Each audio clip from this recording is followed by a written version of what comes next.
ભાઈઓ, છેલ્લા આજે 4-5 કલાકથી અમદાવાદના દરેક પેટ્રોલ પંપે લાઈનો લાગી છે પેટ્રોલ અને ડીઝલ માટે.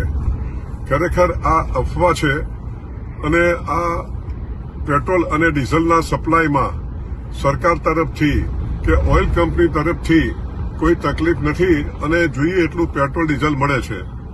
અમને સરકાર તરફથી કે ઓઇલ કંપની તરફથી કોઈ એવા આદેશો અમને નથી મળ્યા કે પેટ્રોલ અને ડીઝલ તમારે ઓછા પ્રમાણમાં વેચવાનું.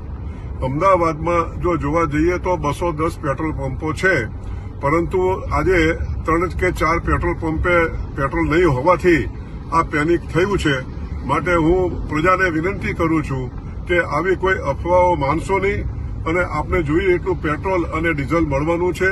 અને આવું જ્યારે પરિસ્થિતિ હોય ત્યારે આપણે અફવાઓ ન માનીને અને પેનિક ન કરવું જોઈએ. અને અમારા પેટ્રોલ પંપને ના ડીલરોને આપ સાથ અને સહકાર આપો તેવી અમારી નમ્ર વિનંતી છે.